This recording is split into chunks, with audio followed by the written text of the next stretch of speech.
साहिब बंदगी सतनाम।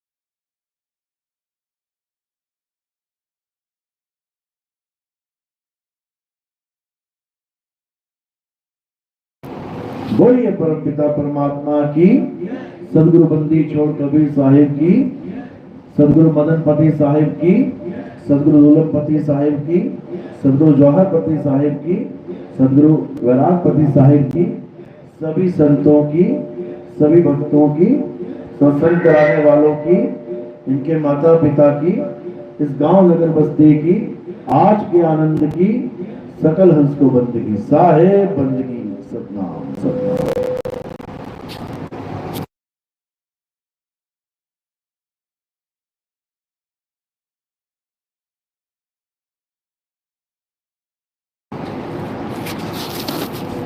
तो आज परमात्मा की अपार कृपा से सागर में मूल ज्ञान का प्रचार प्रसार होने जा रहा है।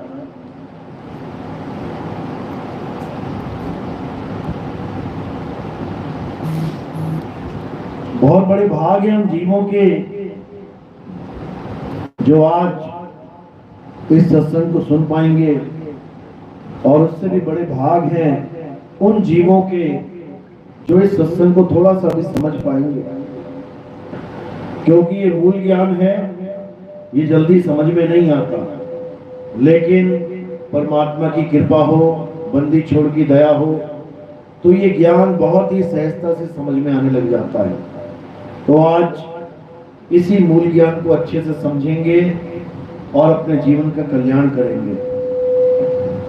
हल्का सा कम। ये वो ज्ञान है जिसको प्राप्त करने के लिए बड़े बड़े ऋषि मुनि पीर पैगंबर औलिया घर बार छोड़ के निकल गए, परिवार छोड़ के निकल गए, राजपाट छोड़ के निकल गए, लेकिन फिर भी उनको ये ज्ञान प्राप्त नहीं पाया। ये ऐसा दुर्लभ ज्ञान है जिसको पाने के लिए बड़े बड़े जो अवतार कहलाते हैं वो भी संसार में आए, लेकिन उनको भी ये ज्ञान प्राप्त नहीं हो पाया। ऐसा दुर्लभ ज्ञान है ये। इसी ज्ञान को आत्म ज्ञान कहते हैं। ये आत्म ज्ञान है, ये कोई मंत्र ज्ञान नहीं है, जंतर मंत्र ज्ञान नहीं है कि गुरुजी ने 2 नाम दे दिए, 5 नाम दे दिए, 10 नाम दे दिए, 20 नाम दे दिए, तुम जप रहे हो और तुम सोच रहे हो कि हमारा तो बेड़ा पार हो जाएगा। ये वो ज्ञान नहीं है मेरे भाई।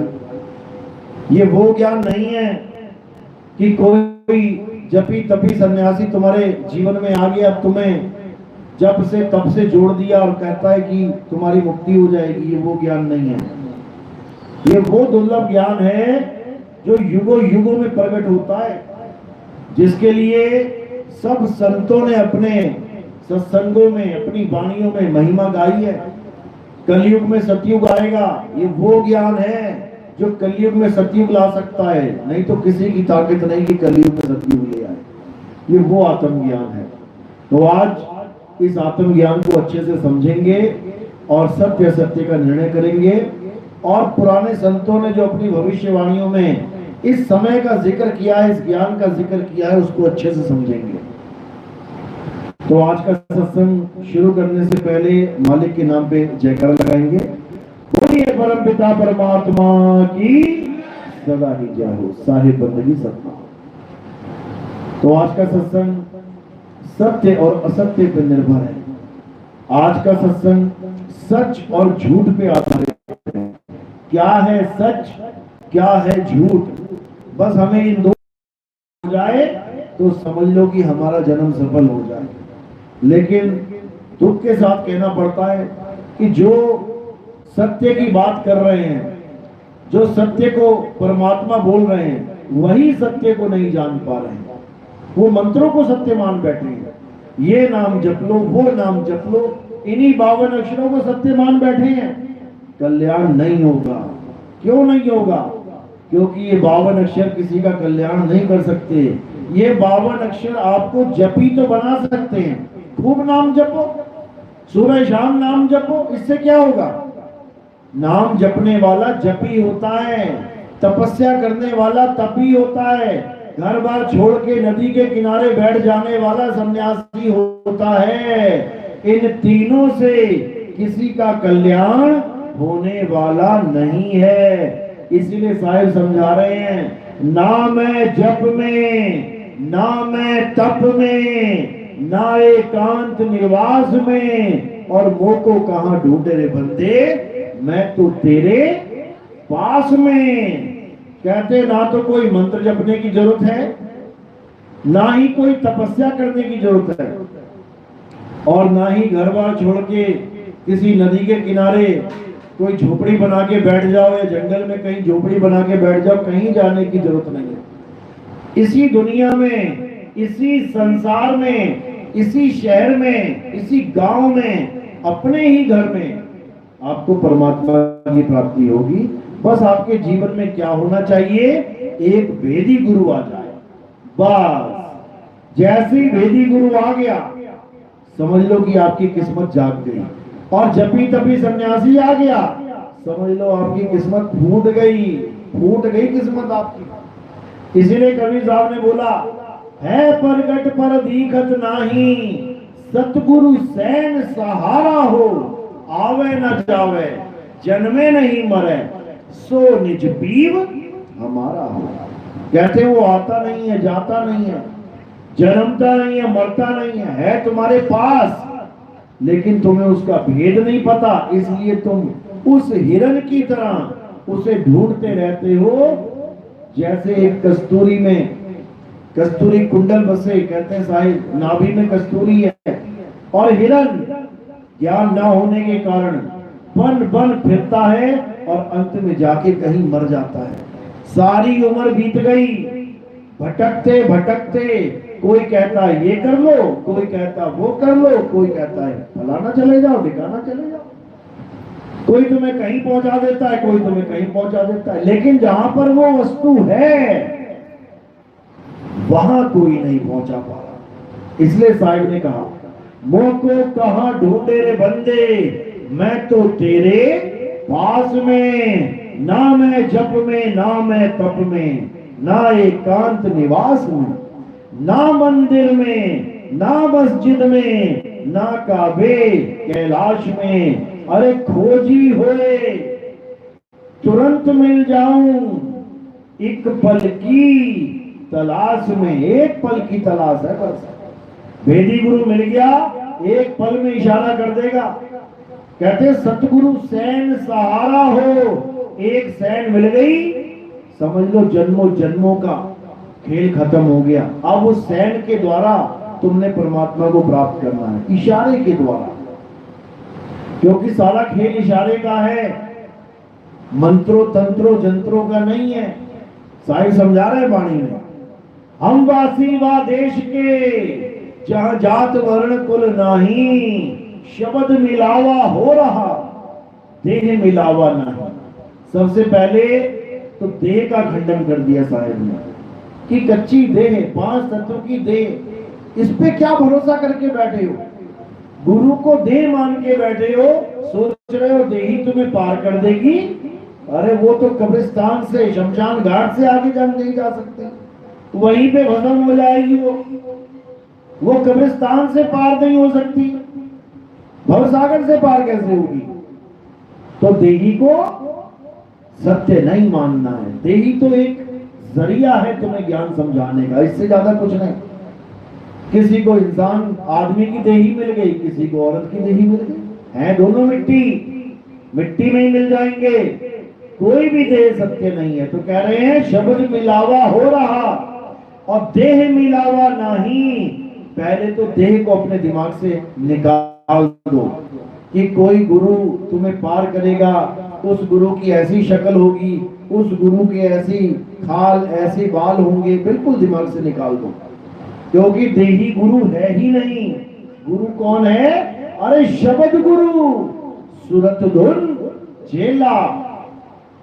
गुरु शब्द है, लेकिन कौन सा शब्द है इसको भी समझना पड़ेगा, क्योंकि आज संसार में तरह तरह के गुरु तरह तरह के शब्दों को लेके बैठे हैं।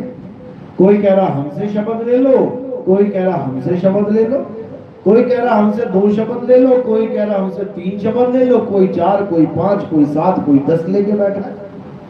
क्योंकि साहिब ने कहा शब्द मिलावा हो रहा, देह मिलावा नहीं। तो इन गुरुआ लोगों ने शब्दों की बाढ़ ले आए, हमसे लो शब्द, हमसे लो। अब साहिब ने शब्द का भी खंडन कर दिया। कौन से शब्द का? ये जितने भी जाप अजपा अनहद शब्द हैं, इन सब का खेल खत्म कर दिया साहिब ने। हम वसीवा देश के जहां जात वर्ण कुल नहीं, सैन मिलावा हो रहा शब्द मिलावा नहीं। कह रहे सैन मिलावा हो रहा। जिस शब्द की मैं बात कर रहा हूं वो सैन के द्वारा दिया जाएगा। सैन के द्वारा क्या दिया जाता है? सैन यानी इशारा। इशारे के द्वारा क्या प्राप्त होता है? वस्तु, नाम नहीं। कोई आदमी भागा भागा आया, भैया पानी चाहिए, पानी, बस इशारा कर दो, जिधर इशारा किया वही निकल जाएगा, वहां पे जिधर इशारा किया वही भागेगा। वो इशारे को देख के वस्तु तक पहुंचेगा, नाम नहीं जपेगा। नाम तो वो खुद लेके आया मुंह में, भैया पानी दे दो, पानी। नाम तो उसे पता ही है पहले से। और तुम 4 नाम और पकड़ा दो, बेटा बोलो जल वाटर नीर तोए, फिर बेड़ा गर्क हो गया उसका, फूट गई उसकी किस्मत। ऐसा गुरु मिल गया जिसने उसको 52 अक्षरों से जोड़ दिया। कैसा गुरु चाहिए? जो 52 अक्षर छिड़वाए और आदि अक्षर लखाए, तब उसका काम बन पाए। तो कहते हैं सोई गुरु पूरा कहावे, जो 2 अक्षर का भेद बतावे, एक छुड़ावे एक लखावे, तब प्राणी निज घर को जावे। ऐसा गुरु मिल जाए जो 52 अक्षरों से परे उस सत्य नाम का भेद बता दे, उस सार वस्तु का भेद बता दे, जो वस्तु हम सबके पास पहले से है, वो सब घटों में पहले से विराजमान है वो वस्तु, लेकिन वस्तु का ज्ञान नहीं है, इसीलिए नाम के सहारे बैठ जाते हैं। साहिब कह रहे हैं वस्तु कहीं और ढूंढे कहीं, और कैसे लागे हाथ, गुप्त वस्तु तब मिले, जब भेदी लीजे साथ। अरे भेदी लीना साथ में, और दीनी वस्तु लखाए, कोटि जन्म का पंथ था, पल में पहुंचा जाए। करोड़ों जन्म बीत जाते, ये वस्तु प्राप्त नहीं होती, लेकिन तुम्हारे जीवन में भेदी गुरु आ गया, कह रहे हैं पल में दियो बताए। एक पल में समझ में आ जाएगा कि आखिर मेरा मालिक है कहां। उसके बाद ये सारे नाम, ये सारे पूजा पाठ हवन यज्ञ, ये सब खत्म।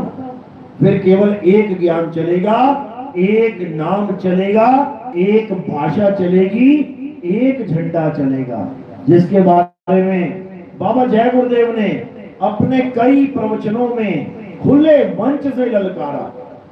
क्या बोला उन्होंने कि अभी तो सब अपनी अपनी संगत संभाल के बैठे हैं, ये छोटे छोटे पंथ बने बैठे हैं, लेकिन एक समय ऐसा आएगा जब एक नाम, एक भाषा, एक झंडा होगा, और ये सारे पंथ उस झंडे के नीचे आ जाएंगे। कहा था कि नहीं कहा था?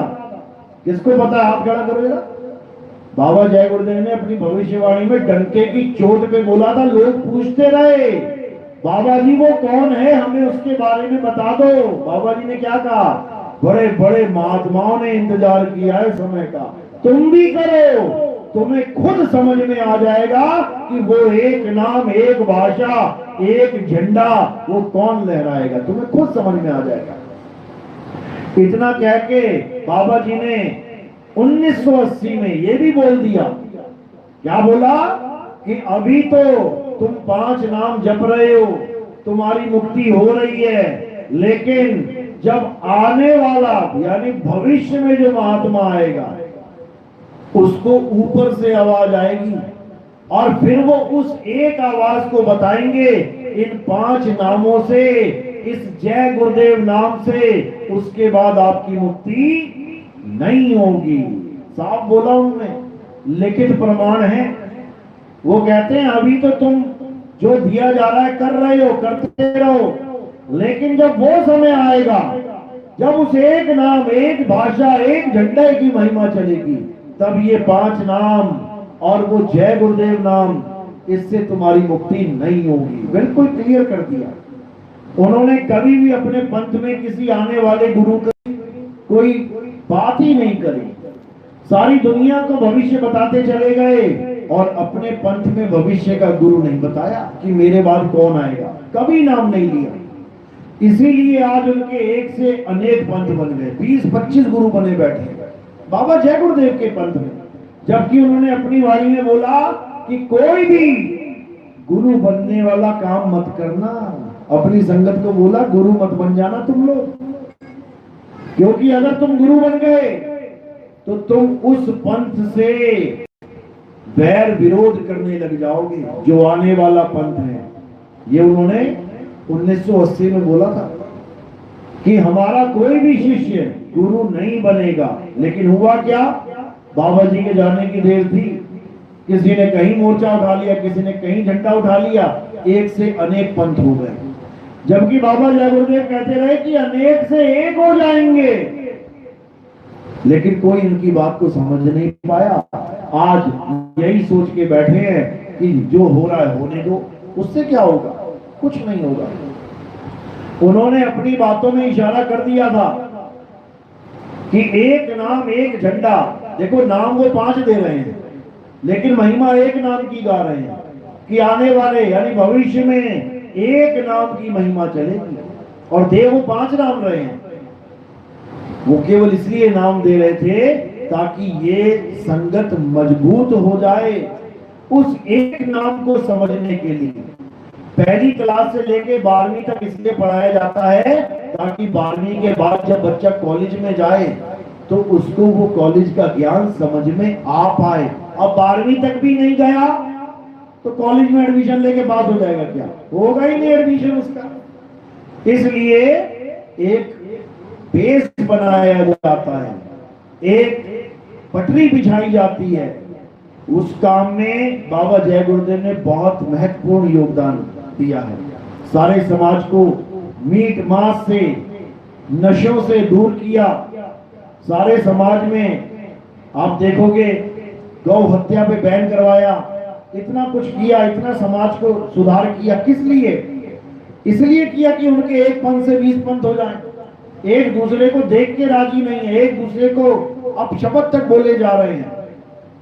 इसलिए नहीं किया था मेरे भाई, इसलिए किया था कि जब वो एक नाम की महिमा गाई जाएगी तब हमारे सारे शिष्य उस एक झंडे के नीचे आ जाना।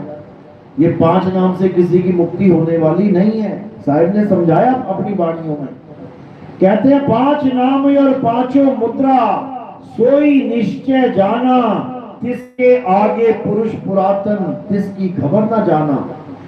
साधु सिद्ध त्रिदेव आदि सब इन 5 शब्द में अटके और मुद्रा साध रहे घट भीतर, फिर औंधे मुंह लटके। यानी इतनी भक्ति करने के बाद भी वापस उसी माँ के गर्भ में बार बार माँ के गर्भ में जा रहे हैं, उल्टा लटक रहे हैं, उससे कोई फायदा नहीं है। तो क्या करना है? अब केवल एक नाम, एक शब्द को जानना है, और वो एक शब्द क्या है? वो सार शब्द है। उसी की महिमा कबीर साहब ने और अन्य संतों ने गाई है। बाबा नानक कहते हैं, तेरा एक नाम तारे संसार, न एहा आस एहा आधार, नानक नीच कहे विचार, धानक रूप रहा करता। कह रहे हैं संसार को तारने वाला केवल एक नाम है। वो एक नाम पूरे संसार को तार सकता है। इससे कोई मतलब नहीं कि चेला हिंदी वाला है या अंग्रेजी वाला है या गुजराती वाला है या मराठी वाला है या चाइनीज है, जापानीज है या स्पेनिश है, पुर्तगीज है या किसी भी देश का है, उसको एक नाम तार देगा। क्योंकि ये 52 अक्षरों का खेल नहीं है। चीन भाषा का आदमी आएगा, कहेगा मुझे चीनी भाषा में नाम दो, जापान वाला कहेगा मुझे जापानी भाषा में नाम दो, कोई और आ जाएगा वो अपनी भाषा में मांगेगा। ये भाषाओं वाला खेल ही नहीं है, ये तत्व ज्ञान है।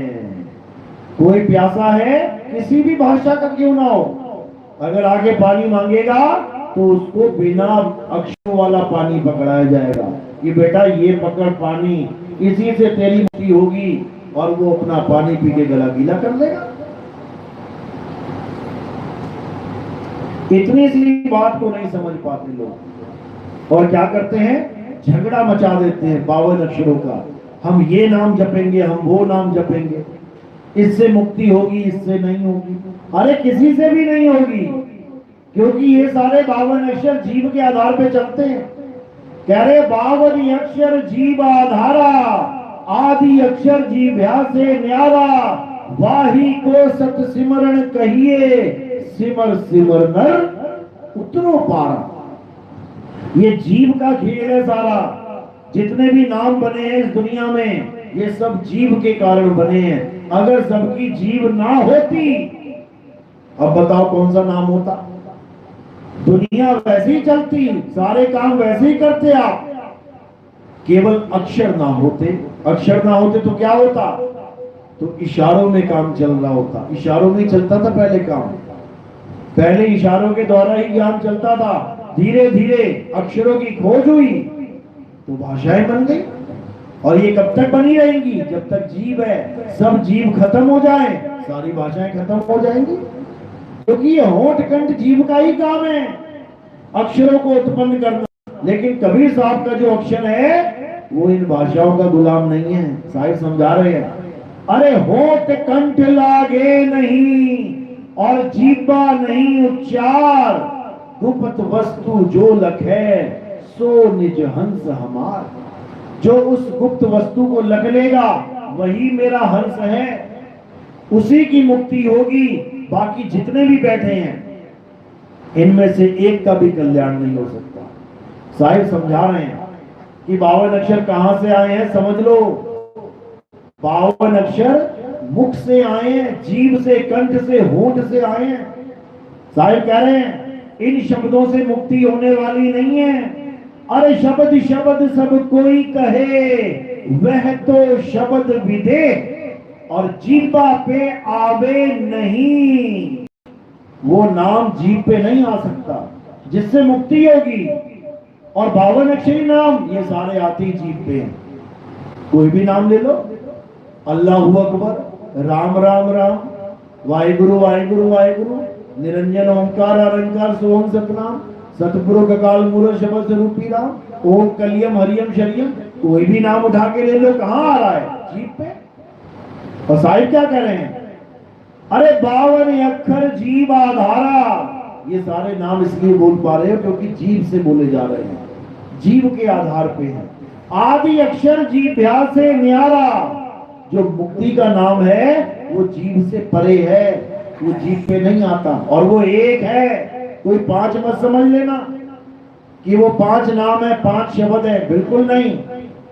एक परम पिता परमात्मा है, एक शब्द गुरु है, 2 4 5 नहीं है।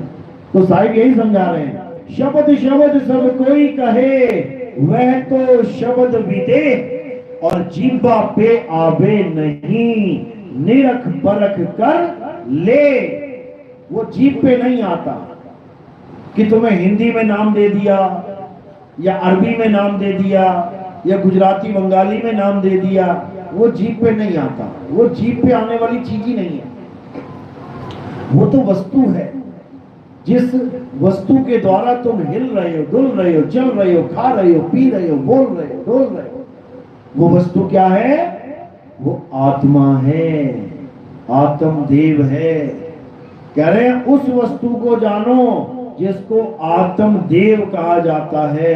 उस वस्तु को पहचानो जिसे आत्मा कहा जाता है। कह रहे हैं ना साहिब, जल में मीन प्यासी मोह देखते आवे हासी, आत्म ज्ञान बिना नर भटके, कभी काबा कभी काशी। कहते हैं आत्म ज्ञान बिना नर भटके। और लोग क्या कर रहे हैं? लोग मंत्र ज्ञान, जंतर ज्ञान, तंत्र ज्ञान में उलझे पड़े हैं, लोग काया ज्ञान में उलझे पड़े हैं, लोग चक्कर ज्ञान में उलझे पड़े हैं, लोग श्वासा ज्ञान में उलझे पड़े हैं। और साहिब क्या कह रहे हैं? आत्म ज्ञान। अब इसमें फर्क क्या है? आत्मा में और ये काया में जितना ज्ञान है, इसमें फर्क क्या है? काया वाला ज्ञान नाशवान है और आत्मा का ज्ञान अविनाशी है। काया वाला ज्ञान एक दिन नाश हो जाएगा, कितना भी तुम काया का ज्ञान कथ लो, एक दिन खत्म हो जाएगा। और आत्मा का ज्ञान अविनाशी है, कभी खत्म नहीं होगा। इसलिए साहिब कह रहे हैं सबसे पहले आत्मा को जानो। आत्मा को जानोगे तो परमात्मा तत्व को प्राप्त करोगे, तब समझ में आएगी कहानी। तो साहिब कह रहे हैं जब लगना चीनोगे आत्म, तब लगना मिली है परमात्म। आत्म चीने परमात्म चीने, संत कहावे सोए, और यह भेद काया से न्यारा, बूझे बिरला को। ये काया से परे की बात है, ये काया की खेल नहीं है। काया का खेल तो खत्म हो जाएगा, लेकिन आत्मा का खेल कभी खत्म नहीं होता, अनंत है। इसीलिए गीता में बार बार यही समझाया, हे अर्जुन उसको जानो जिसका आदि और अंत नहीं है, जो कभी जन्मता नहीं, कभी मरता नहीं है, जो सदा सदा रहे, वही सत्य सनातन है, उसको जानो। लेकिन लोग उसको नहीं जान पाए और किसको पकड़ के बैठ गए? काया को। जिसने ये ज्ञान दिया कि आत्मा को जानो, उसी की काया को पकड़ के बैठ गए। कभी राम जी ने कहा तो राम जी की काया पकड़ ली, कृष्ण जी ने कहा कृष्ण जी की काया पकड़ ली, हनुमान जी ने आत्मा की बात करी, हनुमान जी को पकड़ दिया। बात चल रही है आत्मा की और पकड़ लेते हैं शरीर, बस यही दिक्कत है। तो अब आत्मा को जानना है। गीता में इसी आत्मा को सत्य तत्व बोल के बयान किया गया कि इस दुनिया में अगर कुछ सत्य है तो आत्मा है, और अगर इस दुनिया में कुछ असत्य है तो वो देही है, चाहे किसी की भी है, चाहे कोई भी देह हो, वो नाशवान है, वो असत्य है, और आत्मा अविनाशी है। इसीलिए गीता में बिल्कुल क्लियर कर दिया गया कि हे अर्जुन, इस आत्मा को ना तो कोई शस्त्र काट सकता है, इस आत्मा को ना तो जल भिगो सकता है, इस आत्मा को ना तो अग्नि जला सकती है, इस आत्मा को ना तो वायु सुखा सकती है, इस आत्मा का कोई कुछ भी बिगाड़ने में सक्षम नहीं है। ये आत्मा ही पूजनीय है। इसी आत्मा में रमण करना इंसान जन्म का मुख्य उद्देश्य है। अध्याय 3 17वां श्लोक। हे अर्जुन, जो अपनी आत्मा में रमण करते हैं, जो अपनी आत्मा में तृप्त हैं, जो अपनी आत्मा में संतुष्ट हैं, उनके लिए कोई भी कर्म कर्तव्य लागू ही नहीं होता। उनके लिए कोई धार्मिक साधना, कोई धार्मिक यज्ञ हवन पूजा, किसी का कोई मायने नहीं रह जाता। क्यों? क्योंकि उसने सत्य को जान लिया है, उसने परम तत्व को पहचान लिया है। अब वो परम तत्व के अलावा किसी और तत्व की साधना नहीं करेगा। इसी को सत्य और असत्य तत्व का निबेड़ा बोला गया है कि जो सत्य और असत्य का निबेड़ा कर लेंगे, वो सत्य को त्याग के, सत्य को पकड़ के असत्य को त्याग देंगे। असत्य यानी नाशवान शरीर, नाशवान पूजा, नाशवान तत्व, सबको त्याग देंगे और सत्य रूपी आत्मा को पकड़ लेंगे, ग्रहण कर लेंगे।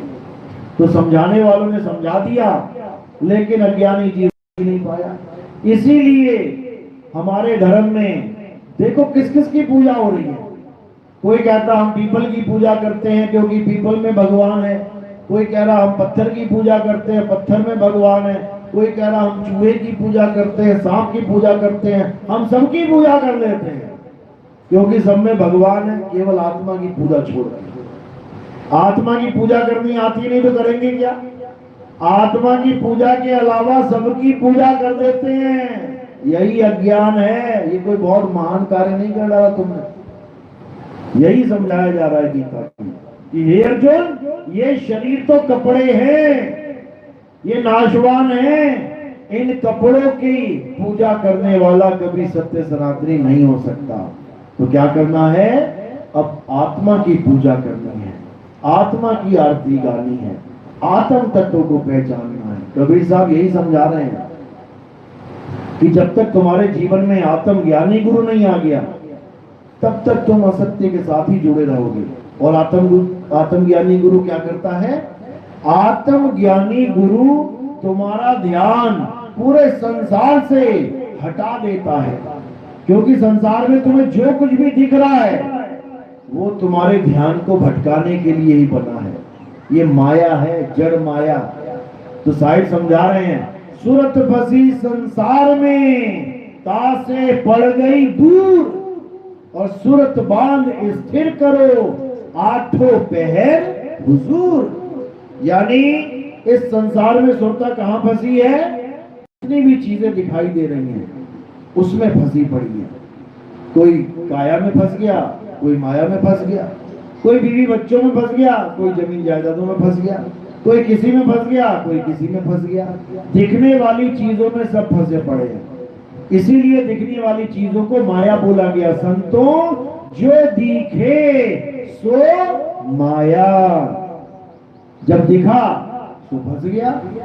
अब किसमें अपना ध्यान रखना है? जो दिखने वाली चीज नहीं है, जो वेदी गुरु की दया से ही समझ में आएगी। अब उस आत्म वस्तु में ध्यान रखना है। दिखेगी नहीं आंख से, लेकिन काम पूरा करेगी। जैसे करंट दिखता नहीं है आंखों से, लेकिन काम पूरा कर रहा है। सारी दुनिया के पंखे, सारी दुनिया के बल्ब, सारी दुनिया के हीटर गीजर चला के रखा हुआ उसने। दिखेगा नहीं तुम्हें, लेकिन काम उसी के द्वारा हो रहा है।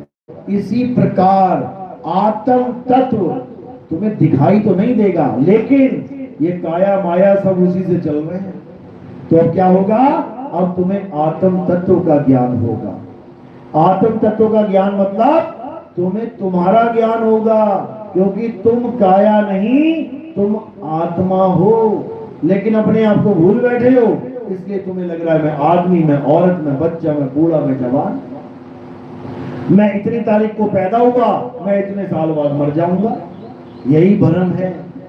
ना तो तुम कभी पैदा हुए और ना ही तुम्हारी कभी मृत्यु होगी। हे अर्जुन, हम और तुम और ये सारे राजा महाराजा, ऐसा कोई वक्त नहीं था जब हम तुम और ये राजा महाराजा नहीं थे। ऐसा कोई वक्त नहीं आएगा जब ये राजा महाराजा और हम तुम नहीं होंगे। हम सदा सदा से थे, सदा सदा रहेंगे। किस स्वरूप में? आत्म स्वरूप में हमेशा रहेंगे। हमारा कभी अंत हो ही नहीं सकता। लेकिन अज्ञानतावश हमारे दिमाग में ये बात बैठा दी गई है कि हम एक दिन मर जाएंगे। इसीलिए हम सब दुखी हैं। इसीलिए दुखी हैं क्योंकि हम ये सोच बैठे हैं कि हम मर जाएंगे। माँ बीमार है, अब हम सोच बैठे हैं कि ये मर जाएगी, दुखी है। बाप बीमार है, मर जाएगा, दुखी है। हम ही बीमार हो गए, मर जाएंगे, दुखी है। काया मरेगी क्योंकि ये मरी हुई है पहले से। तुम कभी नहीं मरोगे क्योंकि काया को जिंदा करके बैठे हो और काया को ही अपना स्वरूप मान बैठे हो। जब तुम्हें ये पता लग जाएगा कि तुम काया नहीं, तुम आत्मा हो, तो ये जन्म मरण का सारा बंधन टूट जाएगा। उसके बाद तुम्हें इतना होश आ जाएगा कि सारी दुनिया के सारे शरीर मर जाएं, सारी दुनिया खत्म हो जाए, मैं फिर भी खत्म नहीं होऊंगा। क्यों? क्योंकि मैं अविनाशी हूं। तुम्हारा जो असली स्वरूप है वो अविनाशी है, और जो नकली स्वरूप है वो ये बैठा हुआ है। इस नकली स्वरूप को पकड़ के बैठे हो, इसलिए तुम्हें लग रहा है कि मैं अभी जिंदा हूं। ये नकली स्वरूप है मेरे भाई, ये सदा किसी का नहीं रहेगा। लेकिन जो तुम्हारा असली स्वरूप है वो कभी नहीं मरेगा। उसको इस दुनिया का कोई बड़े से बड़ा अस्त्र शस्त्र नहीं मार सकता। बाबा जय गुरुदेव यही बोलते थे अपने सत्संग में कि बच्चा, इस दुनिया का कोई भी अस्त्र शस्त्र हमें नहीं मार सकता। लोग समझने लगे कि बाबा जी की काया की बात चल रही है, कि बाबा जी की काया को कोई खत्म नहीं कर सकता, जबकि बाबा जी अपने स्वरूप की बात बता रहे थे कि बेटा हमारा वो स्वरूप है जो अविनाशी है, जिसको परमाणु बम तक नहीं मार सकता।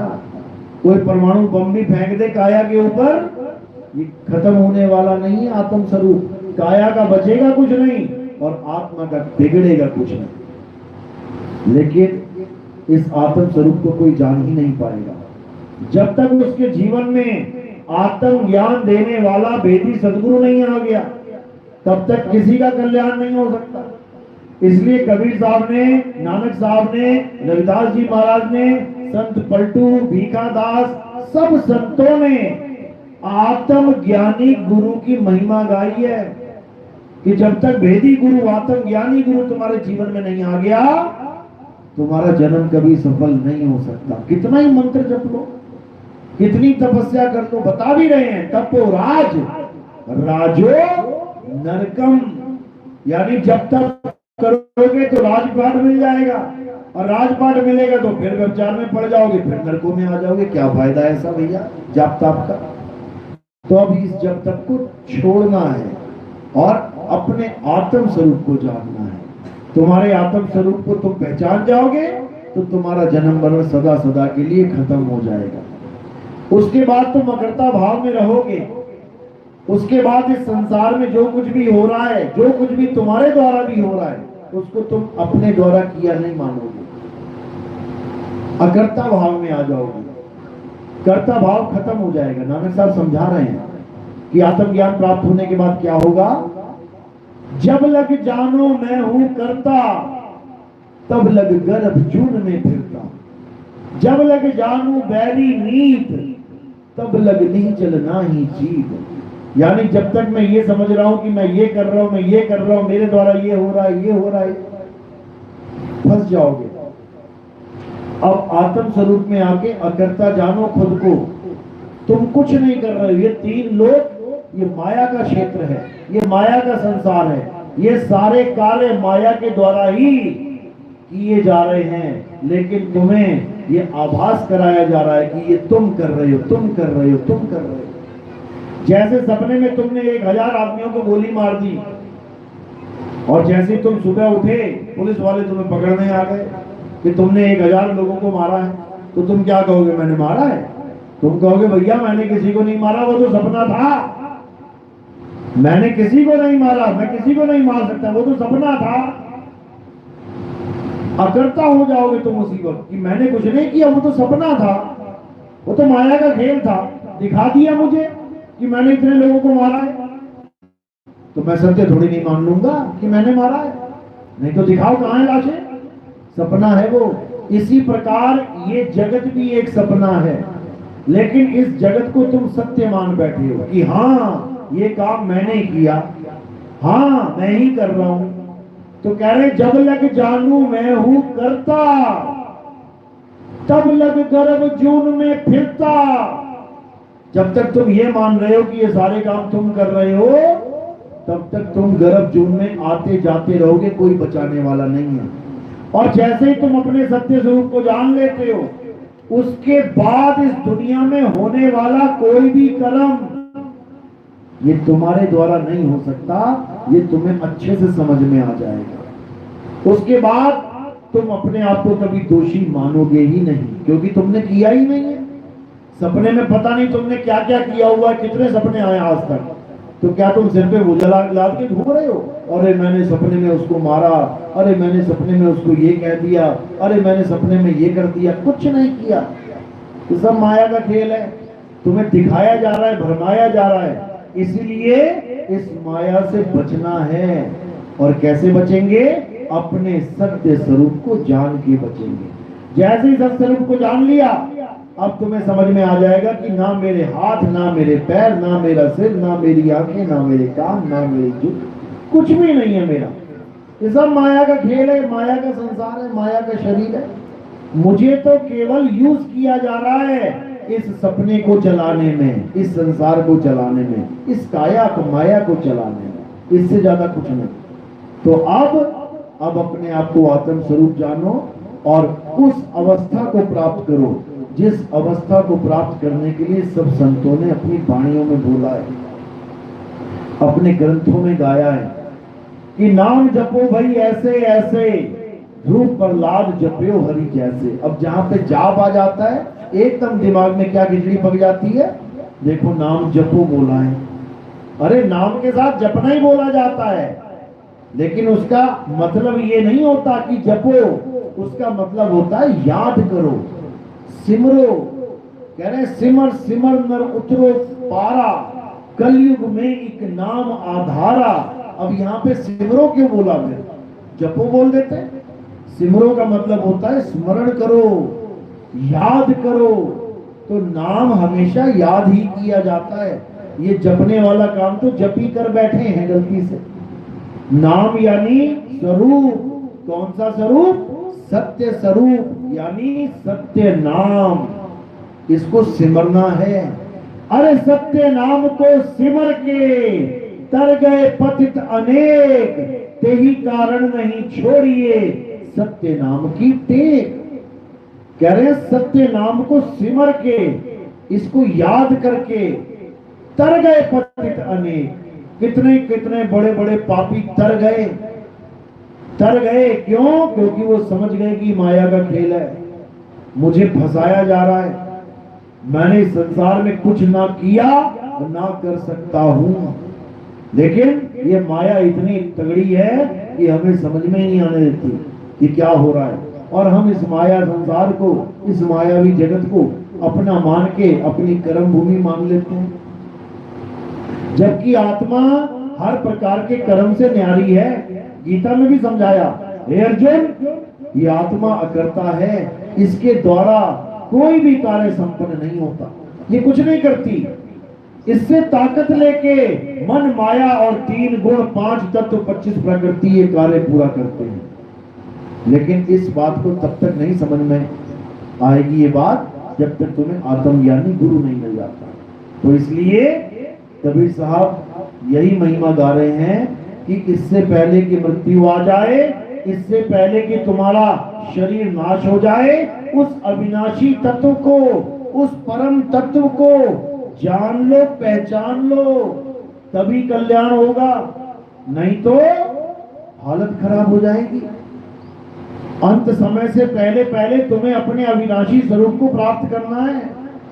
नहीं तो गलती से भी अगर सूक्ष्म लोक में, सूक्ष्म जगत में चले गए तो बहुत हालत खराब होने वाली है। हमारे पास 2 प्रकार के शरीर हैं, एक तो स्थूल ये दिखाई दे रहा है और एक सूक्ष्म। सूक्ष्म में भी कई कैटेगरीज हैं। सूक्ष्म में भी 5 शरीर अलग बैठे हुए हैं। ये है स्थूल, सूक्ष्म, कारण, महाकारण, कैवल्य, हंस। 5 तरह के शरीर इन सूक्ष्म जगत में दिए गए हैं हमें। हमारे पास 2 ही ऑप्शन है, या तो स्थूल से सूक्ष्म में चले जाओ या फिर अपनी आत्मा में चले जाओ, अपने आत्म स्वरूप में चले जाओ। 2 ही ऑप्शन है। जब मृत्यु आएगी, ये शरीर का नाश होगा, जगत में चले जाओ जहां सपनों में जाते हो। जब शरीर सोता है तो कहां चले जाते हो? रात में सपनों में। और सपनों में जाते ही क्या शुरू हो जाता है? माया का खेल शुरू हो जाता है। कोई जंगल में सपना देख रहा है कि मैं जंगल में घूम रहा हूँ, कोई नदियों में डूब रहा है, कोई आग में खड़ा है, कोई महलों में खड़ा है, कोई कहीं खड़ा है, किसी के पीछे शेर, चीते, हाथी, घोड़े लगे हुए हैं। ये सूक्ष्म जगत है। इसमें यमराजा भी आएगा, बैतरणी नदी भी आएगी, इसमें जन्म मरण भी चलेगा। और एक ऑप्शन है अपने आत्म स्वरूप में चले जाओ। जब आत्म स्वरूप में चले जाओगे, अब कोई यमराजा नहीं, कोई काया माया का खेल नहीं, अब सदा सदा के लिए सत्य में समा जाओगे। इसी को बोला गया है गीता का 3रा अध्याय 17वां श्लोक कि अर्जुन, जो अपनी आत्मा में रमण करते हैं, किसी शरीर में रमण नहीं बोला कि स्थूल शरीर छूटेगा तो सूक्ष्म में भाग जाना। जो अपनी आत्मा में रमण करते हैं, जो अपनी आत्मा में तृप्त हैं, जो अपनी आत्मा में संतुष्ट हैं, उनके लिए कोई कर्म धर्म लागू नहीं होता। उसके लिए ये माया जगत कोई मायने नहीं रखता। अब उसको इस दुनिया में आने की कोई जरूरत नहीं है, क्योंकि ये संसार ही भवसागर है। इसी में उल्टे लटकते हैं सारे, माँ के गर्भ में उल्टे लटके होते हैं। तो अब किसी गर्भ में नहीं आना है और इस भवसागर को पार कर जाना है। कैसे करेंगे? आत्मा के द्वारा, आत्म ज्ञान के द्वारा। अब ना कहीं आना और ना कहीं जाना, आपे में आप समाना। अब अपनी आत्मा में स्थित हो जाओ, अपनी आत्मा में रमण करो, तुम्हारा कल्याण होगा। कोई तुम्हारा जन्म बर्बाद नहीं कर सकता। अब माया तुम पर दाव नहीं लगा सकती। इस काल भगवान का दाव किसी पर नहीं लगेगा। तो इसी को समझना है और इसी के द्वारा जन्म मरण का खेल खत्म करना है। चलो, तो आज का सत्संग यही समाप्त करते हैं और मालिक से अरदास करते हैं कि सत्संग में जितनी भी बात बताई गई आप लोगों को ये समझ में आए, क्योंकि एक बार दो बार में ये बातें समझ में नहीं आती हैं। लेकिन अगर पुराने गुरु ने तुम्हें अच्छे से पाठ पढ़ा रखा है, पुराने गुरु ने तुम्हें ज्ञान अच्छे से समझा रखा है, तो ये ज्ञान तुम बड़ी ही सहजता से समझ सकते हो। फिर भी समझ में ना आए तो क्या करना है? बार बार इस ज्ञान को सुनना है। क्योंकि जो अध्याय बच्चा नहीं समझ पाता है स्कूल में, वो क्या करे? बार बार उस अध्याय को पढ़े, बार बार उस सवाल को समझे, ताकि वो धीरे धीरे धीरे धीरे समझ में आना शुरू हो जाए। इसी को कबीर साहब ने बोला है कि रसरी आवत जाते सिलते पड़े निशान। बार बार रस्सी आ रही है जा रही है,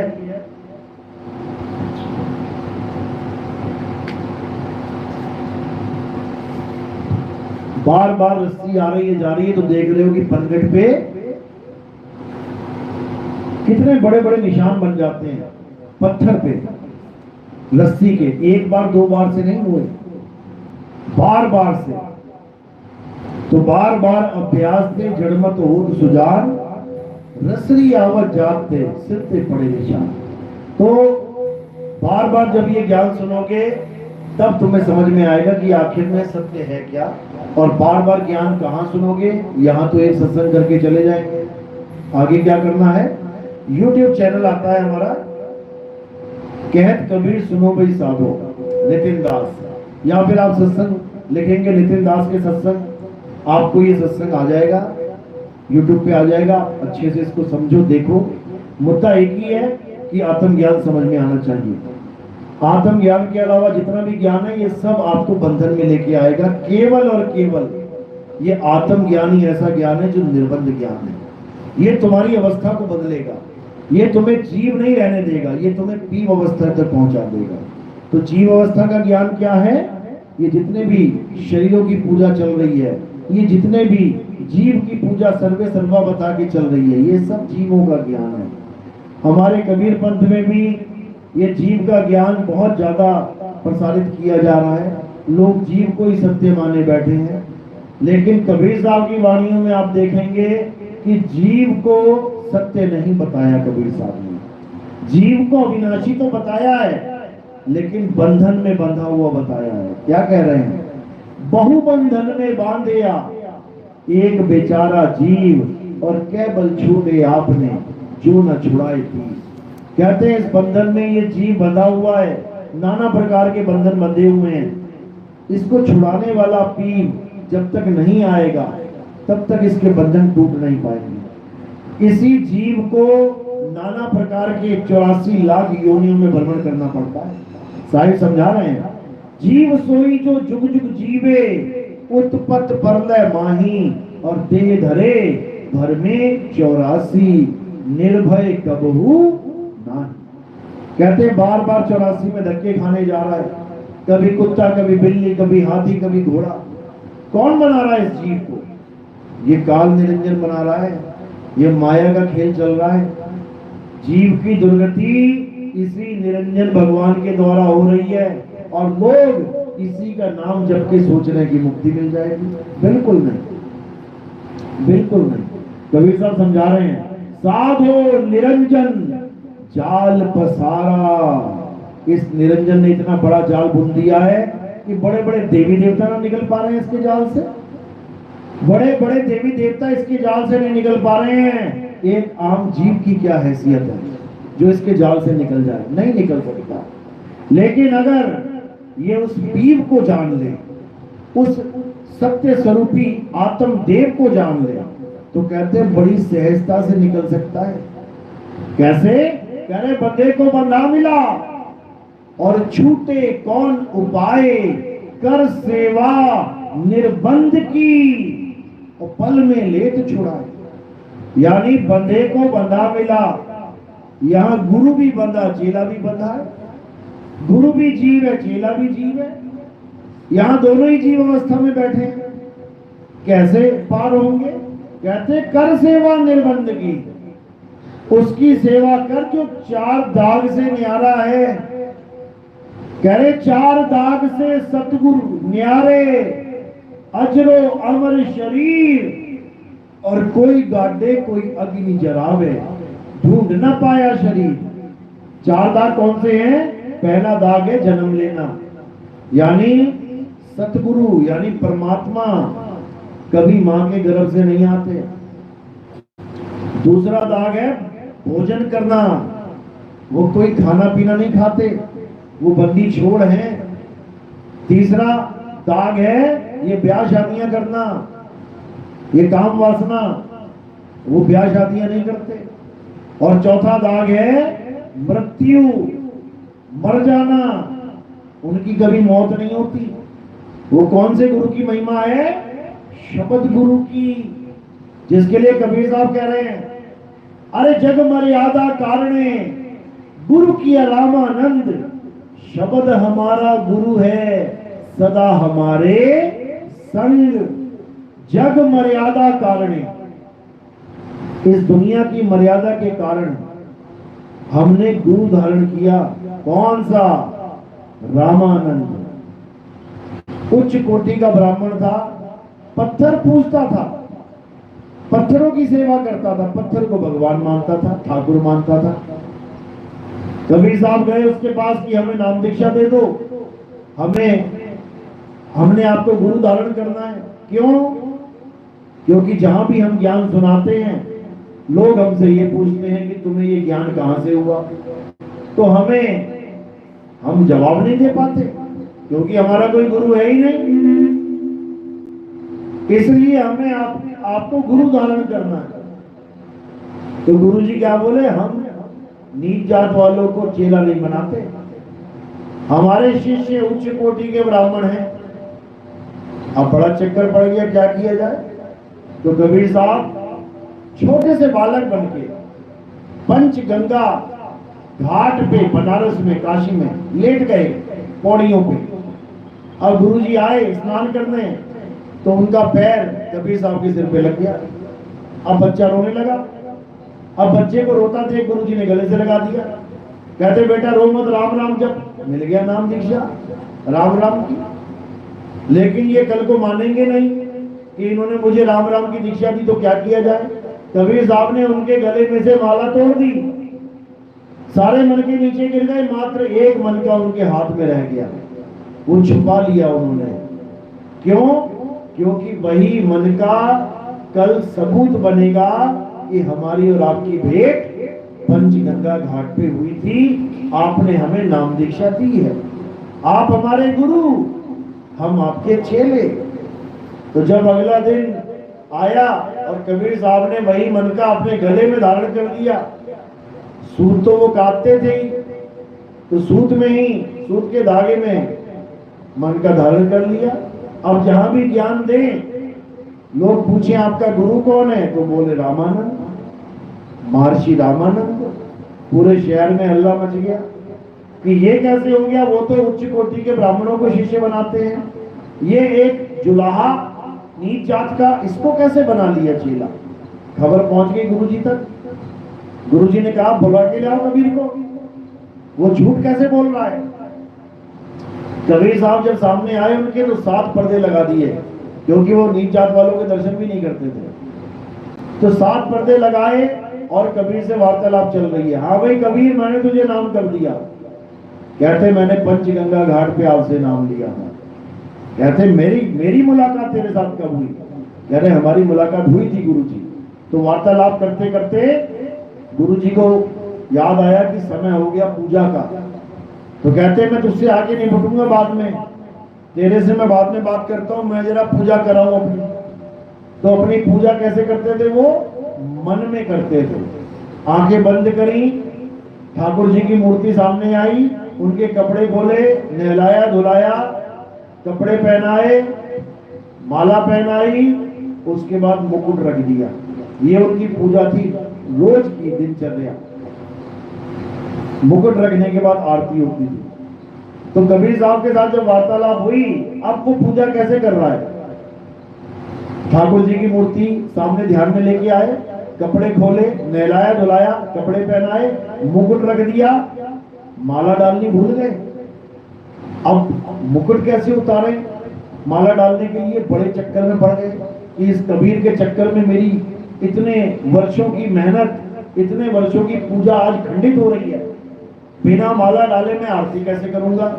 तो बाहर से कबीर साहब की आवाज आई, अरे गुरुजी मुकुट उतारने की जरूरत नहीं है, माला तोड़ के पीछे से गांठ लगा के डाल दो।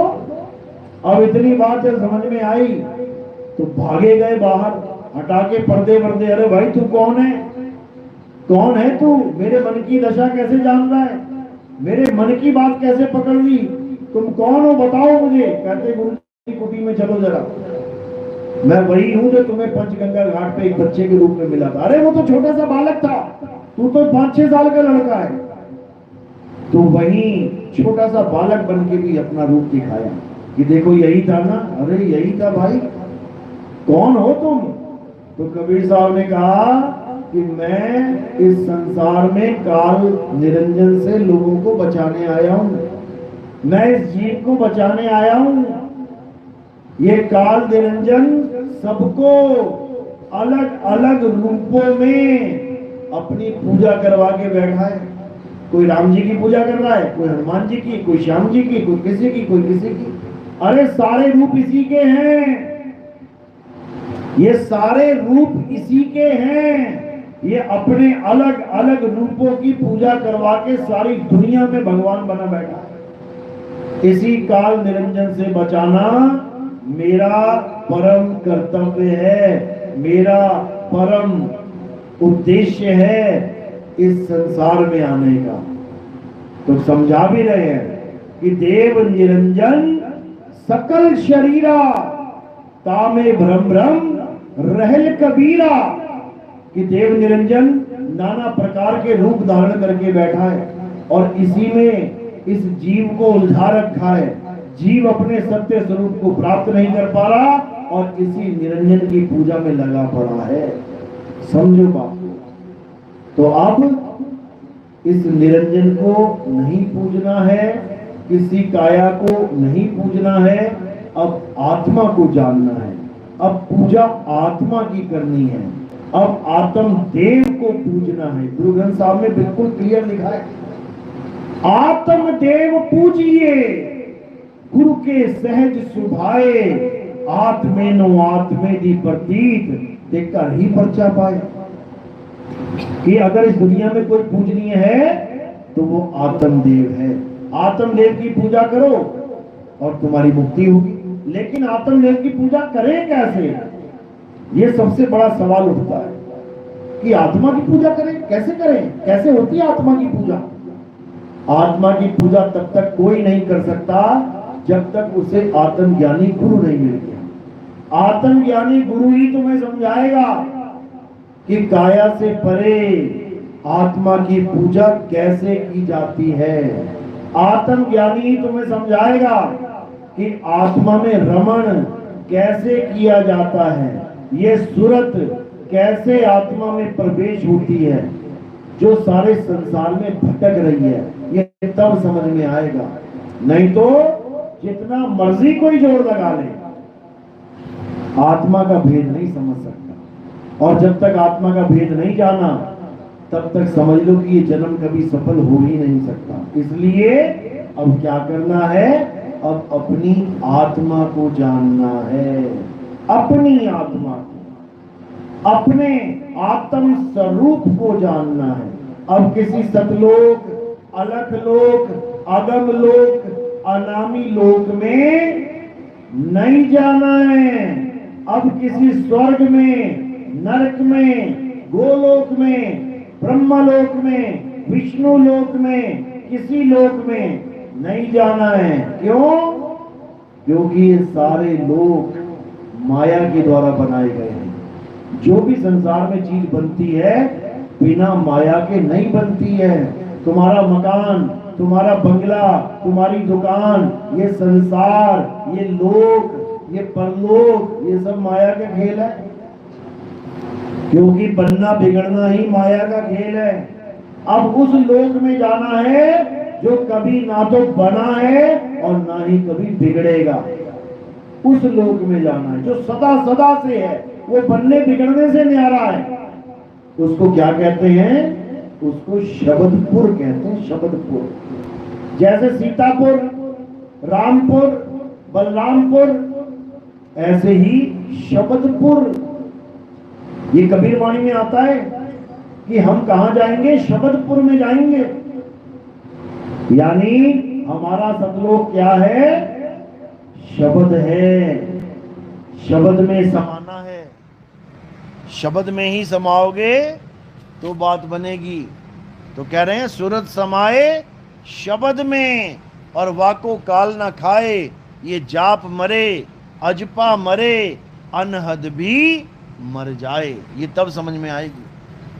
चलो, तो आज का सत्संग यही समाप्त करते हैं। अब आरती का समय है। आरती कैसे करनी है? आरती हमारे यहाँ जड़ वस्तु की नहीं होती है, हमारे यहाँ आत्मदेव की आरती होती है। आत्मदेव की आरती कैसे होगी? पहले समझना पड़ेगा आत्मा है क्या, आत्मा है कहाँ। इस काया को कौन चला रहा है? आत्मा ही चला रही है। यानी आत्मा को ढूंढने के लिए कहीं और जाने की जरूरत नहीं है। जहाँ पर काया चल रही है आत्मा वहीं है। अब क्या करना है? हमारे यहाँ गुरु की आरती होती है। तो सबसे पहले फूल उठा के हमारे सिर के ऊपर रखना है। सिर के ऊपर क्यों रखते हैं? क्योंकि पैर के अंगूठे से लेके सिर की चोटी तक ये क्या दिख रहा है? नाशवान काया। तो ये फूल हमने कहाँ रखे? नाशवान काया से परे। तो जब हम नाशवान काया से परे रख देते हैं ये फूल, तो कहाँ समर्पित हो जाते हैं? ये आत्मदेव को समर्पित हो जाते हैं। तो एक एक करके आएंगे, फूल सिर पे रखेंगे, और अगर कोई प्रचार प्रसार में योगदान करना चाहता है तो सेवा पैरों में रखेगा। फूलों का स्थान सिर पे और माया का स्थान शरणों में। ये हमारे आश्रम का नियम है। तो अब आरती होगी। आरती में सब खड़े हो जाएंगे और धीरे धीरे करके आते जाएंगे और आरती करते जाएंगे। बोलिए परमपिता परमात्मा की सदा ही जय हो। साहिब बंदगी सतनाम।